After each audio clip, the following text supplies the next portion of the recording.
Hey, what's going on, everyone? This is Richie Thomas, the Soldiers Coach, coming to you with your final marching orders today. So check it. I went to the movies for the first time in like almost 2 years. Like, woo, I forgot what it felt like to sit up in here in the big screen in the dark room, have a mask on. But there was about all of 7 people in there, like to go on a Monday when there's no one else in there. So I went and I saw Candyman 2 or whatever it is, the new Candyman they released. I thought it was pretty dope. Great acting, great storyline.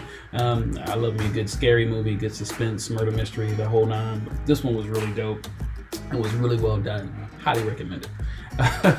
But it was wild. I was like, this is different because like not only was the movie theaters empty, I was like, man, this is the first time I've been to the movies in like something almost 2 years. 18 months, something crazy. And I was like, man, are the movie theaters even going to survive any more longer? Because I've seen all these abandoned movie theaters around Atlanta. I'm like, what are they going to do now post-COVID? Like, is that even going to be a thing now that we can, I've always said this for years, like if I can just order it at the house, I'd rather pay extra, just order it at the house. But, from a licensing thing, I don't know how all of that works with distribution for movies and whatnot, and, legal fees and all that good stuff, like AMC and Regal, they're going to get their cut of the share. But I just wonder, you can't fight the market. This genie's probably not going back in the bottle. So people are like, hey, I don't want to spend $80 on popcorn. Can I just order it at the house? So I was like, damn, how are movie theaters going to survive post-COVID? Like, why is that even a need?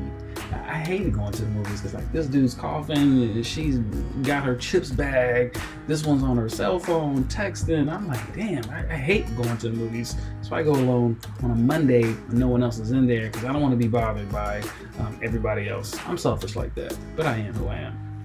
And I was like, damn, are movies gonna survive? That's kind of wild, right?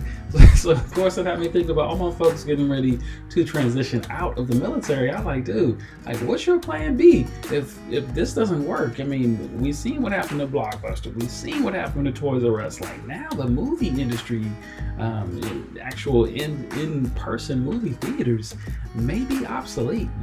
When's the last time you've been to Sears, Kmart? Like these were giants, titans of industry in commerce, and now they're no mas. It's Spanish for no more. That's right, I'm bilingual. But I want you to think about how you can pivot and come up with a strong plan B in the event you have your heart set on the next job, career move, and that doesn't fall through. Like, how are you going to pay the rent? How are you going to pay the mortgage? How are you putting groceries in the house? How are you going to have economic safety for your family if your career transition does not come to fruition as you hope so? So this is what I always get irritated when people say, I'm applying to 100 jobs. I applied to 50 jobs, 20. The first one that calls me back, that's where I'm going to go running. What if they never call you back?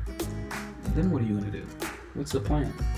So it's like, hey, have we thought about we have the skill set, instead of like applying to all these dream jobs, why don't we just create the dream job? Like, are we investing in an Airbnb? Are we investing in a business? We can go work for a business, or we can own one. You can buy one. There's a dope website, I think it's called buybiz.com or something. It's really dope. I'll put it up here. But just how are we thinking outside the box to pivot? Because if COVID has taught us nothing, we need to have a mandatory plan B, C, D, E, and F, because nothing in this world is promised or guaranteed. Oof, man, the life lessons of COVID, they are lifelong, right? So think about how we can pivot in our career and other aspects of our lives in case plan A doesn't fall through, like in the movies. Good Lord. This is Richie Thomas, the Soldiers Coach, and I would tell you peace out, but the reality is most of y'all need peace in. Thank you. That's good.